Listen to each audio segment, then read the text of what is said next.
সকালের ব্রেকফাস্টে হোক বা ডিনারে যদি তেল ছাড়া প্রোটিনে ভরা কিন্তু দারুণ টেস্টি কোনো খাবার বানাতে চাইছেন, তাহলে এই রেসিপিটা আপনার জন্য। পনিরের পুর ভরা মুগ ডালের এই ধোসাগুলো কিন্তু বাচ্চা থেকে বড় সবারই পছন্দ হবে, আর তার সাথে দারুণ টেস্টি একটা চাটনি। তো সময় নষ্ট না করে চলুন দেখে নিই রেসিপিটা। এই রেসিপিটা বানানোর জন্য আমরা 100 গ্রাম মতো গোটা সবুজ মুগ ডাল 6 থেকে 7 ঘন্টার জন্য ভিজিয়ে রেখেছিলাম, আর এরই সাথে হাফ কাপ মতো চাল ও হাফ কাপ মতো ভাঙা মুগ ডালকেও আমরা ভিজিয়ে রেখেছিলাম।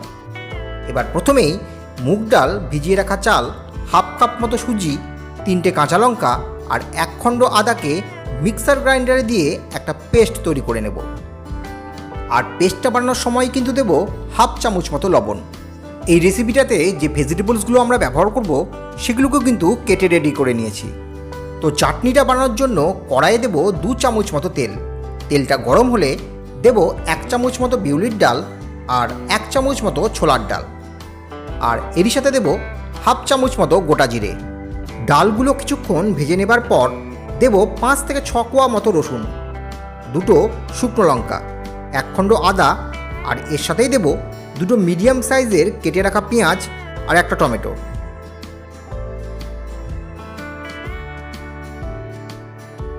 এবার হাফ চামচ মতো লবণ দিয়ে কিছুক্ষণ ভেজে নেবার পর দেব হাফ চামচ মতো কাশ্মীরি লাল লঙ্কার গুঁড়ো।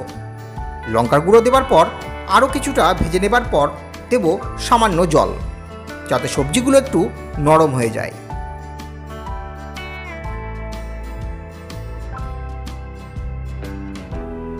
জলটা শুকিয়ে গেলে পাত্রে নামিয়ে ঠান্ডা করে নেবার পর মিক্সার গ্রাইন্ডারে দিয়ে পেস্ট করে চাটনিটা তৈরি করে নেব। আর চাটনিটাতে ফোড়ন দেবার জন্য তেলে কিছুটা কালো সর্ষে, 2টো শুকনো লঙ্কা, সামান্য বিউলির ডাল আর কয়েকটা কারি পাতা দিয়ে সামান্য ভেজে নিয়ে চাটনিটাতে দিলেই কিন্তু চাটনিটা রেডি হয়ে যাবে। চাটনিটা বানিয়ে নেবার পর আমরা ডোসাগুলো বানাবো। প্রথমে তৈরি করে নেব ডোসার পুরটা। তার জন্য একটা মিক্সিং বোলে নেব কিছুটা গ্রেট করে নেওয়া পনির। এবার এতে মেশাবো কেটে রাখা সবজিগুলো। এবার স্বাদ মতো লবণ, গোলমরিচ গুঁড়ো আর চাট মশলা দিলেই কিন্তু পুরটা রেডি হয়ে যাবে। এবার তাওয়াটা গরম করে নেবার পর কিছুটা জল ছিটিয়ে তাওয়ার টেম্পারেচারটা একটু কমিয়ে নিতে হবে। এবার বেটে রাখা মুগ ডালের পেস্টটাকে এইভাবে দিয়ে ডোসার আকার করে নেব। সাইজটা আপনারা আপনাদের পছন্দ অনুযায়ী করবেন, তবে এই সময় কিন্তু হিটটা অবশ্যই মিডিয়ামে রাখবেন।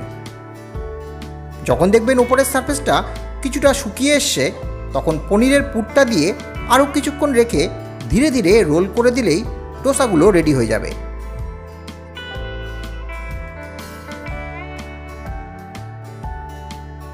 আমরা আরও একটা ডোসা বানিয়ে দেখাচ্ছি। আপনারা কিন্তু এইভাবে পুরো তেল ছাড়াও ডোসাগুলো বানাতে পারেন, তবে যদি মনে হয় আরও টেস্টি করবেন, তাহলে যখন দেখবেন উপরের সারফেসটা কিছুটা শুকিয়ে গেছে, তখন সামান্য তেল বা বাটারও কিন্তু ব্রাশ দিয়ে নিতে পারেন।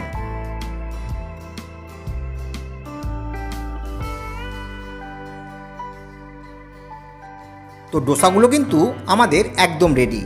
এইভাবে ডোসা ও চাটনিটা বানিয়ে দেখবেন, দারুণ খেতে হয়, পাশাপাশি হয় অনেকটাই স্বাস্থ্যকর।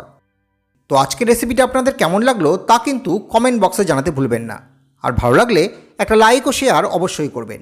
তবে আজ এতটুকুই, দেখা হচ্ছে নেক্সট কোনো রেসিপিতে।